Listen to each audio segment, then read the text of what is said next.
Durante meu chá de bebê, meu irmão anunciou que tinha sido aceito em Stanford, e então a festa virou dele. Enquanto eu esfregava a glacê do chão, fiquei quieta, não discuti. Mas, na manhã seguinte, minha mãe encontrou algo na mesa da cozinha e começou a gritar.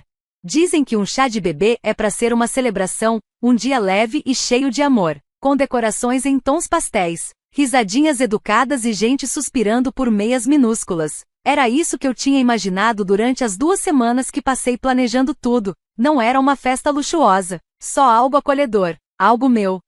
Fui eu quem pagou pela comida, pedi o bolo, escolhi as decorações e até limpei a sala de estar para tirar o cheiro de comida velha e dos charutos do meu pai. Fiz uma playlist com músicas acústicas calmas, do tipo que imaginei que minha filha pudesse dormir ouvindo um dia. Eu mesma pendurei guirlandas de papel na janela, em cima de um banquinho, com 8 meses de gravidez. Ninguém se ofereceu para ajudar. Fiz tudo pensando que, talvez, só por uma tarde, eles ficassem felizes por mim. No começo, parecia que isso podia realmente acontecer. Alguns parentes chegaram com presentes embrulhados. Minha tia trouxe livros de bebê. Meu primo me deu uma raposinha de pelúcia e disse que parecia algo que eu teria carregado quando era criança. Pensei, talvez, só talvez, isso vá dar certo. Então, meus pais se levantaram na frente de todo mundo. Minha mãe bateu a taça com um garfo e pigarreou, sorrindo como se fosse anunciar uma nova gravidez. Meu pai estava com o braço em volta dos ombros dela. Viu Roger, meu irmão, de canto de olho, mudando de um pé pro outro, tentando não sorrir demais. Antes de cortarmos o bolo, minha mãe disse, com aquela voz doce demais: queremos compartilhar uma pequena surpresa. Eu conhecia aquele tom, aquele não era o meu momento. Roger deu um passo à frente, segurando uma carta como se fosse a tocha olímpica. Eu entrei em Stanford, disse ele, radiante. Todos aplaudiram, alguém até fez um uhul. Minha tia se emocionou e correu para abraçá-lo, a mesma tia que, 10 minutos antes, estava me dizendo quanto estava animada para conhecer meu bebê. A energia mudou na hora. Foi como se alguém tivesse aberto uma garrafa com a etiqueta Notícia Melhor e todo mundo tivesse se embriagado com ela. Meu chá de bebê virou uma festa de aceitação na faculdade em menos de 5 minutos. Ninguém precisou dizer em voz alta, mas todo mundo sentiu. A mudança foi física, as cadeiras se arrastaram em direção ao Roger. Minha mesa de petiscos cuidadosamente montada virou o buffet de parabéns dele, e o meu bolo ficou intocado. Então, os amigos dele chegaram. Não os meus, os dele, uma enxurrada de vozes altas e adolescentes com mochilas penduradas, invadindo a casa como se fosse deles. Um deles gritou, cadê a festa? E outro já chegou com uma caixa de som na mão. Música, música alta, um baixo que sacudia as janelas e abafava completamente a playlist de canções de ninar que eu tinha levado 2 horas escolhendo com carinho. Eu ainda segurava uma xícara de chá de gengibre, que alguém tinha me entregue, ainda usando a faixa rosa suave que meu primo comprou, aquela que dizia futura mamãe. Ninguém olhou para mim. Tiraram os presentes da mesa principal para abrir espaço para as bebidas. Minha mãe disse, com a maior naturalidade, que cortaríamos o bolo mais tarde, quando as coisas se acalmassem. O bolo foi movido. Alguém colocou uma garrafa de refrigerante ao lado, que tombou, derramando um rastro borbulhante na lateral. Peguei um guardanapo e comecei a limpar. A cobertura tinha manchado a mesa. Me ajoelhei no chão para limpar direito antes que secasse. E lá estava eu, grávida de 8 meses, ajoelhada no chão, limpando cobertura de bolo como se fosse só um detalhe esquecido da festa. E então alguém simplesmente passou por cima de mim para abraçar o Roger. Nem se deram ao trabalho de dizer com licença. Fiquei ali por alguns segundos, agachada, mãos pegajosas de glacê, respirando fundo pelo nariz, enquanto risadas e gritos ecoavam acima da minha cabeça. Eu ouvia o Roger no outro cômodo, empolgado, falando sobre visitas ao campus e dormitórios. Minha mãe se gabava dos tutores que eles contrataram para ajudar ele a atingir seu potencial. A mesma mãe que, quando eu tinha 16 anos, me disse que faculdade era besteira e que eu devia arrumar um emprego no supermercado. Então eu fui, trabalhei em turnos até meus pés latejarem. Depois, voltava para casa e embalava caixas da minha pequena lojinha online. Fiz tudo sozinha. Quando meu negócio começou a crescer, não pedi nada a eles. Paguei contas, economizei, comprei esta casa com dinheiro que eles nem sabiam que eu tinha. Mas, De alguma forma, ainda achavam que era mérito deles.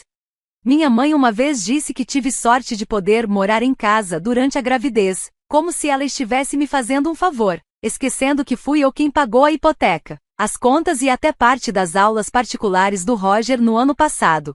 Tudo isso passou pela minha cabeça enquanto eu me levantava devagar, guardanapos grudando nas mãos. Olhei em volta da sala. Minhas decorações estavam amassadas. A faixa com o nome do bebê tinha sido empurrada pro lado para dar espaço a uma placa desenhada à mão que dizia parabéns, Roger. Eu não chorei, não gritei. Fui até a cozinha, lavei as mãos, sequei com um pano de prato, e fui pro meu quarto. Fechei a porta, sentei na cama. Minhas costas doíam, meus pés estavam inchados, mas minha mente estava clara. No fim do corredor, a música pulsava como um batimento cardíaco que não era meu. Peguei meu celular, abri uma pasta que eu estava construindo em silêncio há semanas. Eu não discuti, mas também não esqueci. Eu costumava pensar que éramos iguais quando éramos pequenos, só duas crianças na mesma tempestade, tentando ficar secas sob um teto que vazava. Mas, agora, olhando para trás de verdade, consigo ver como a balança sempre esteve inclinada. Até nas coisas pequenas. Quando eu tinha 6 anos e o Roger 4, ele jogou minha boneca favorita na lareira. Eu chorei por 1 hora. Minha mãe disse que a culpa era minha, por ter deixado a boneca onde ele podia alcançar. Quando reclamei que não era justo, ela me mandou pro meu quarto por responder. Roger ganhou sobremesa naquela noite, eu não. Na terceira série, ganhei o 2º lugar no concurso de soletração. Voltei para casa radiante, segurando minha fita como se fosse feita de ouro. Meu pai olhou e disse: só o 2º? Quem sabe no ano que vem. Quando Roger ganhou uma medalha de participação num torneio de futebol, fizeram uma festa de pizza para ele. Quando eu tirei um AB numa prova de matemática na 8ª série, meu pai disse: bom, pelo menos você tá tentando. 1 ano depois, Roger tirou a mesma nota, ganhou um tutor e uma palestra inteira sobre como liberar seu potencial genial. De mim, esperavam mais porque eu era mais madura. Eu lavava a louça enquanto Roger jogava videogame. Eu limpava a casa enquanto ele era elogiado por lembrar de tirar o lixo, 1 vez por semana. Me diziam para ser paciente, para ser grata, para dar o exemplo. E quanto mais eu crescia, mais invisível me tornava. Quando fiz 16 anos e disse que queria ir para a faculdade, minha mãe riu. Faculdade? Pra quê? Pra perder 4 anos e sair endividada? Ah, querida, é melhor arrumar um emprego e começar a economizar. Então eu fiz isso. Me inscrevi para tudo: supermercados, lojas, depósitos. Fui contratada numa loja de roupas com desconto. Trabalhei no chão de vendas durante a Black Friday. Enquanto isso, o Roger ainda estava no ensino médio. Com 16 anos, ele tinha um laptop novo, 3 professores particulares e um treinador de preparação para a faculdade. Meus pais fizeram até um empréstimo para pagar tudo, chamavam de investimento. Nunca me perguntaram se eu precisava de ajuda com qualquer coisa. Lembro de uma vez, aos 17, sofri um pequeno acidente de carro indo pro trabalho. Não me machuquei, só fiquei assustada. Liguei para minha mãe do acostamento. Ela suspirou e disse: você devia ter sido mais cuidadosa. Desligou o telefone. 2 anos depois, Roger amassou o para-lama no estacionamento. Meu pai saiu mais cedo do trabalho para ir confortá-lo. No jantar daquela noite, contou para todo mundo quão adulto o Roger foi por ter ligado para ele. Aos 19, comecei minha lojinha online. Era pequena, revendia itens em liquidação e fazia os envios do meu quarto. Empacotava os pedidos à noite. Às vezes, adormecia ao lado da impressora.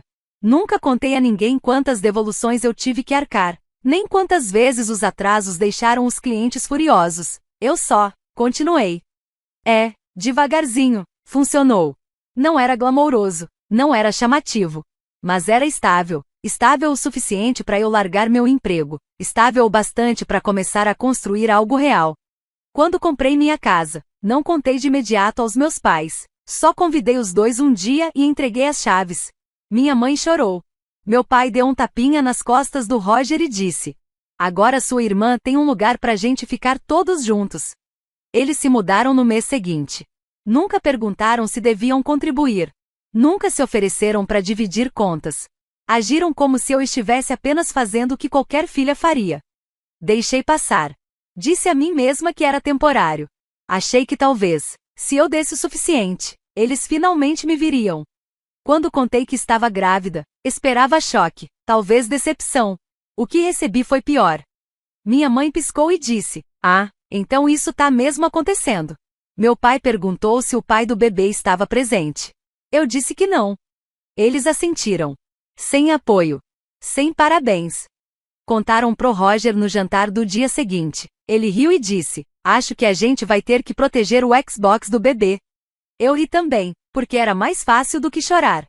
Quando me ofereci para contratar alguém meio período, para ajudar com os pedidos da loja e eu poder descansar nos últimos meses da gravidez, meu pai perguntou: "Você tem certeza que pode pagar isso? E as taxas de inscrição do Roger?" Queria poder dizer que foi ali que eu surtei. Mas não foi. Foi só mais uma pedra, num bolso que já estava cheio demais. Ainda assim, algo mudou, silenciosamente.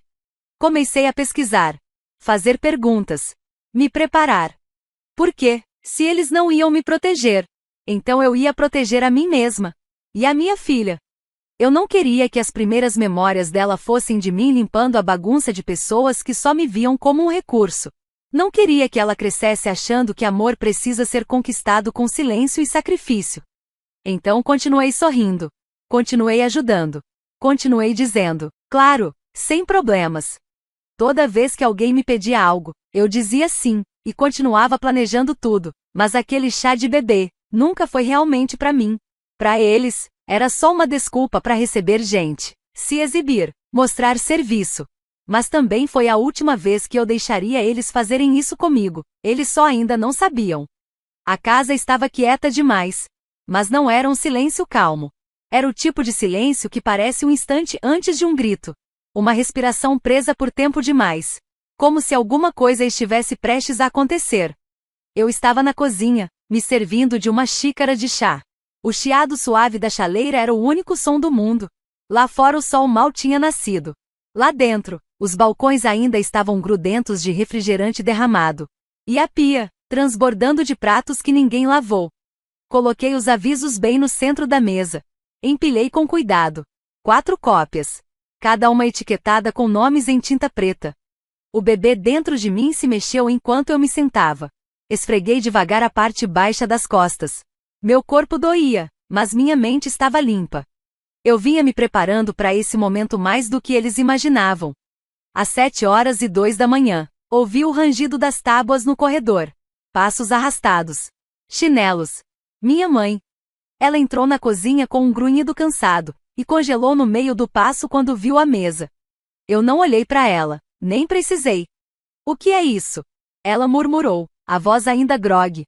Tomei um gole do meu chá. Ela pegou a primeira folha. Leu. 5 segundos. Foi o tempo para ela arregalar os olhos, abrir a boca. "Mas que diabos é isso?" A voz dela cortou o silêncio como uma faca. Mais um segundo, e então ela gritou: "Lily, o que é isso?" A caneca na minha mão nem tremeu. Dei outro gole. Meu pai entrou, cambaleando, de roupão. Piscava como se nem tivesse acordado de verdade. Roger veio logo depois, esfregando os olhos, bocejando. "O que tá acontecendo?" Ele murmurou. "Ela tá despejando a gente." Minha mãe gritou, balançando o papel como se fosse um incêndio. Roger parou, estático. "O quê?" Ele resmungou. Eu finalmente levantei os olhos. "Eu dei 30 dias. Está tudo por escrito." "Você tá brincando", meu pai disse, dando um passo à frente e pegando uma cópia para ele. "Isso é piada, né? Isso não pode ser sério. Que documento é esse?" "Enviei as cartas registradas ontem", respondi, com calma. "Devem chegar hoje à tarde. Essas são só cópias de cortesia." Você tá expulsando a gente?" A voz de Roger vacilou. "Que diabos tem de errado com você?" "Eu só estou pegando minha casa de volta." As mãos da minha mãe tremiam. A voz quebrou no meio. "Depois de tudo que a gente fez por você." Ela gritou. "Você vai fazer isso agora? Agora, prestes a dar à luz?" "Não", eu disse. "Eu tô fazendo isso porque estou prestes a dar à luz." Roger bateu com a mão na mesa. Os papéis escorregaram, se espalharam no chão. "Você tá exagerando", ele gritou. "Foi só uma festa idiota que ficou meio barulhenta." Jesus, Lily, era só uma festa. Me levantei devagar. Vocês pegaram o meu chá de bebê e transformaram numa noite de fraternidade. Deixaram um monte de gente que eu nem conhecia destruir a minha casa, enquanto eu limpava a glacê do chão como uma maldita empregada. Estávamos comemorando. Ele gritou. Não era nenhum grande problema até você fazer ser. Minha mãe contornou a mesa como se fosse me bloquear fisicamente. Essa casa não é só sua. Ela chorou. Moramos aqui há anos. Sim, eu disse. De favor. Meu pai se aproximou com os braços estendidos, tentando apaziguar. Vamos lá. Somos uma família. Isso tudo são só emoções à flor da pele. Você realmente não quer que a gente saia. A gente limpa. A gente se desculpa. A gente conserta. Olhei para ele. Não, você vai me fazer pensar que eu tô exagerando, como sempre faz. Depois vai voltar a agir como se essa casa, e a minha vida, fossem suas para controlar. O rosto da minha mãe estava vermelho, um vermelho brilhante. Ela parecia prestes a explodir. Garota ingrata, ela gritou. Você acha que é melhor que a gente porque tem uma lojinha online ridícula? Você acha que isso te faz importante? Nós que corremos com você, nós que nos sacrificamos. Eu ri. Baixinho, só um suspiro de riso. Descrença. Você me sacrificou pelo Roger. Cada vez que a mandíbula do meu pai se contraiu, eu soube que estava ouvindo mais uma mentira. Isso não é verdade, ele disse. Eu me virei para ele. Quando eu quis ir para a faculdade, você disse que era perda de tempo. Quando o Roger quis, você gastou milhares em tutores. Quando eu trabalhava no turno da noite, você mandou eu parar de reclamar. Quando o Roger trabalhou no emprego de verão, você o chamou de responsável. Eu paguei a hipoteca, eu comprei essa casa, e você ainda disse que eu só fazia, ora ponto. Roger empurrou a cadeira para trás com força. Você estava esperando para fazer isso, estava planejando desde o começo, né? Sim, eu disse, estava. Ele me olhou como se eu tivesse enfiado uma faca no peito dele. Você tá expulsando a sua família por causa de uma festa idiota? Por um momento. Não foi um momento, eu respondi. Foi todo momento, por anos. A festa só deixou tudo mais óbvio. Minha mãe caiu numa cadeira e começou a chorar alto, soluços teatrais, como atriz de novela. Como a gente vai viver? Pra onde vamos? O que as pessoas vão pensar? Não é mais problema meu, eu disse. Vocês vão sair. Ela se endireitou num estalo, os olhos selvagens, vermelhos. Você não pode fazer isso. Você não pode jogar os próprios pais na rua. Posso, eu disse, e já fiz. Ela olhou pro papel ainda na mão, os lábios se mexendo enquanto relia as palavras como se quisesse que elas mudassem. Isso não é legal, ela sussurrou. Abri a gaveta calmamente, tirei uma pasta e coloquei na mesa. Dentro, a escritura, o aviso, os recibos do correio com entrega registrada. É legal, eu disse, eu me certifiquei disso. Roger agarrou a pasta e a lançou pela sala, papéis voando como flocos de neve. Você não tem coração, ele gritou. Tenho sim, eu respondi, e pela primeira vez, estou protegendo ele. O silêncio voltou. Mas não era como o silêncio desconfortável de antes. Esse era pesado. Fiquei ali, cercada pela bagunça que eles fizeram. Pela primeira vez em anos, não era minha responsabilidade limpar. Quero vocês fora até o fim do mês, eu disse.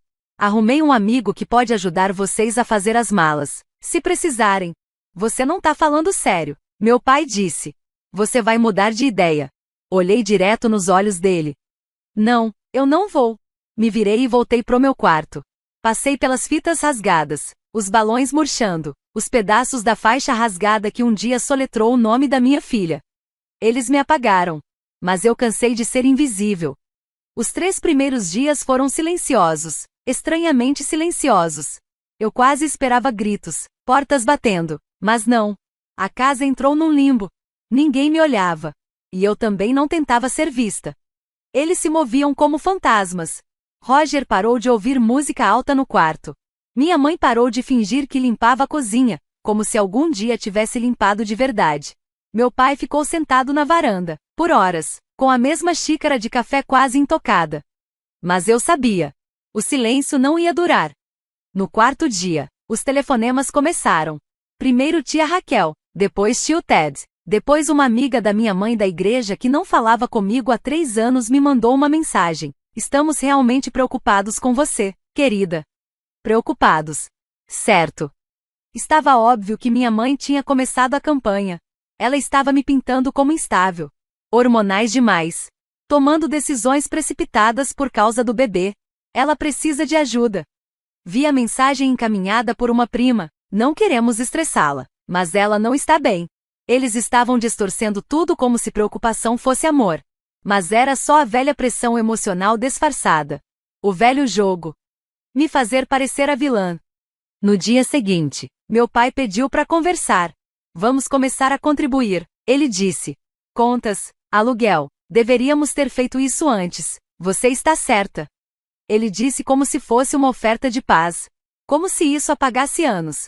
Vocês não esqueceram. Eu respondi. Vocês escolheram não fazer isso. Ele assentiu, como se fosse razoável, e acrescentou, mas pensa no que isso parece pro resto da família. Ah, o velho cartão da vergonha. Eu sorri de lado, e fui embora. 7º dia. Roger tentou uma abordagem diferente. Conversei com o treinador Harrison. Ele disse durante o jantar. Se eu adiar um ano, posso perder a bolsa. A gente precisa se mudar agora. Eu não consigo me concentrar, nem dormir. Eu assenti. Mas você nem se importa. Ele explodiu. Você também não se importou quando eu estava grávida de 8 meses, ajoelhada no chão, esfregando cobertura com uma esponja. Ele jogou o garfo no chão e saiu batendo o pé. 10º dia. Recebi uma ligação da minha sócia. Ei, só um aviso, ela disse, hesitante. Alguém mandou um e-mail anônimo. Disseram que você está emocionalmente instável e pode não conseguir tocar o negócio depois que o bebê nascer. Sugeriram que eu procurasse outra liderança. Meu estômago afundou. Mas só por um instante. Tirei print do e-mail. Comparei a linguagem com as mensagens antigas da minha mãe. Era idêntico, palavra por palavra. Não respondi. Encaminhei para o meu advogado. Dia 12.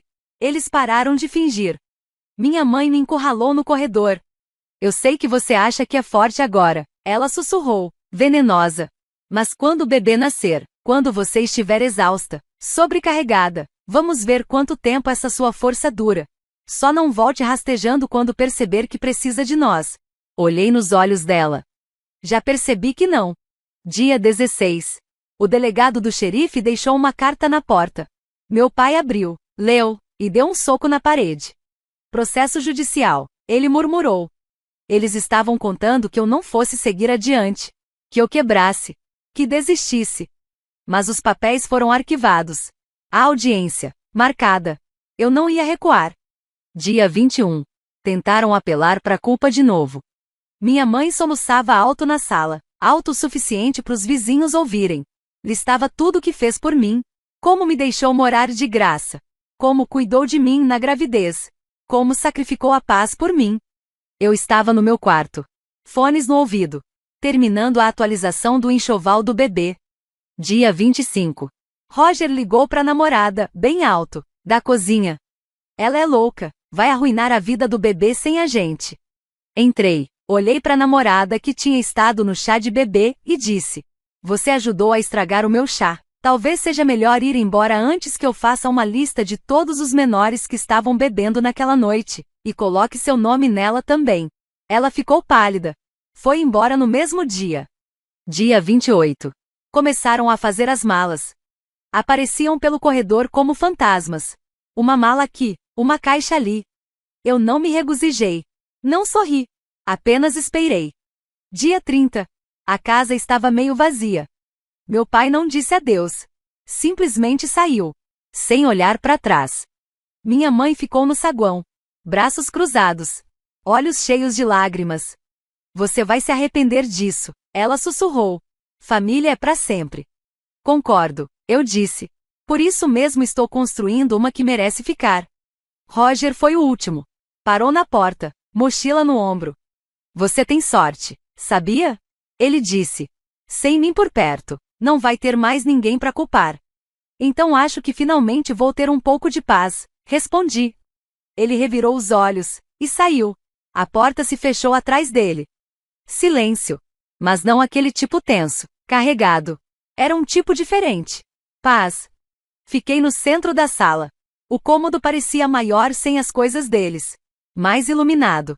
Como se até a casa estivesse prendendo a respiração. Fui até o quartinho do bebê. Abri o armário. Dobrei alguns macacões.